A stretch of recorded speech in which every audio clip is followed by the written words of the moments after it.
look at what's happening to the towns all over the United States. And a lot of towns don't want to talk. It's not going to be Aurora or Springfield. A lot of towns don't want to talk about it because they're so embarrassed by it.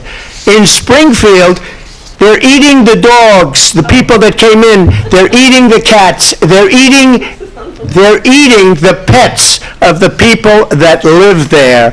And this is what's happening in our country, and it's a shame. ABC News did reach out to the city manager there. He told us there have been no credible reports of specific claims of pets being harmed, injured, or abused by individuals within the immigrant community. Well, I've seen people on television. Let me just say here, this is the people on television say my dog was taken and used for food. So maybe he said that, and maybe that's a good thing to say for a city manager. I'm not taking this from television. But the people on television saying their dog was eaten by the people that went there.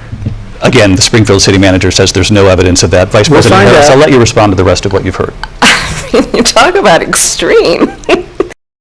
I'm done with what I'm seeing. It is so unsafe in my neighborhood anymore. I have the homeless that were trying to camp out, and I have made concessions with them, and I try to help them the best I can to keep them from trying to squat on my property. But it is so unsafe. I have men that cannot speak English in my front yard screaming at me, throwing mattresses in my front yard, throwing trash in my front yard. And I can't. Look at me, I weigh 95 pounds. I couldn't defend myself if I had to. My husband is elderly, and last night, after living in this home for 45 years, he said, Noelle, guess what? It's time to pack up and move. He said, we can't do this anymore. He said, it's killing both of us mentally.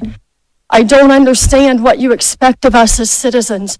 I mean, I understand they're here under temporary protected status, and you're protecting them, and I understand that our city services are overwhelmed and understaffed. But who's protecting us? If we're protecting them, who's protecting me?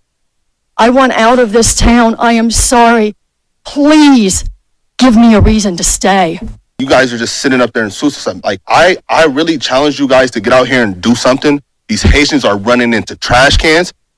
They're running into buildings. They're running into... They flipping cars in the middle of the street. And I don't know how, like, y'all can be comfortable with this. Like, I don't know, like, who's getting paid from it. I honestly feel like someone's getting paid from it in the background. You got a bunch of people on a bus getting dropped off at a gas station to come down here.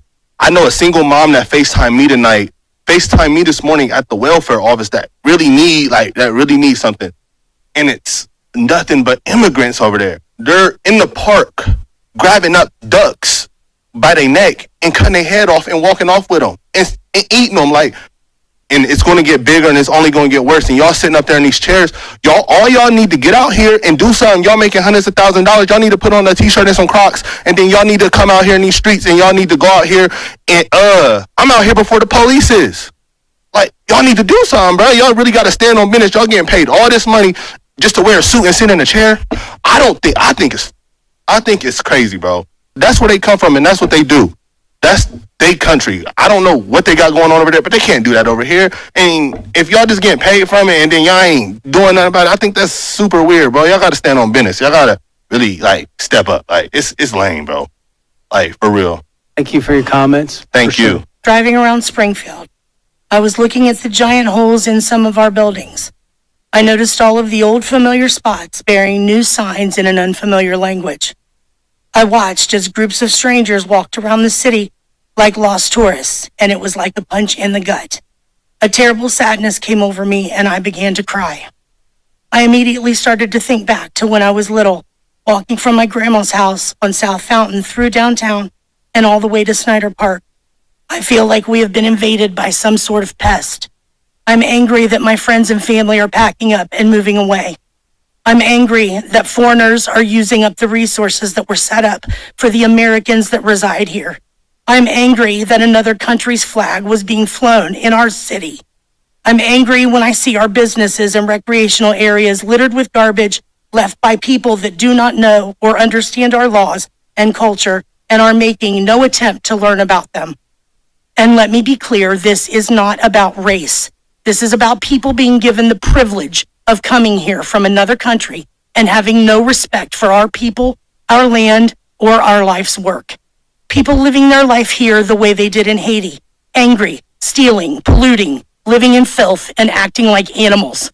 These are not civilized people. Opening containers in our grocery stores, helping themselves to what's inside and throwing the rest onto the shelves and floors. Pulling off of the highway to publicly clean and gut the roadkill lying there in front of anyone that passes by. Stealing animals from farmers and leaving their severed heads at the side of an old school where children play. Relieving themselves in public. Making some barbaric stew out of the birds that live in our park. This is insanity, and it has to stop. What will become of Springfield? Where will we be in 5 years? The thought terrifies me. There have been first-hand reports of wrong-way drivers on one-way streets, drivers ignoring stop signs, and red lights and other traffic issues. There is the impact on businesses having to deal with language, cultural differences. There is the strain on public resources, both governmental and private services, including health. I'm taking my cart down the grocery aisle, and I have 3 immigrants strapped across the aisle. Seen me coming, would not budge, wouldn't even, and I said, excuse me. Maybe they didn't understand what I was saying, but I'm sure they understood that I was trying to get through that aisle. So I have no recourse now but to bust through it. I'm not afraid to do so. You know, I would like to see them have some common respect, some common decency.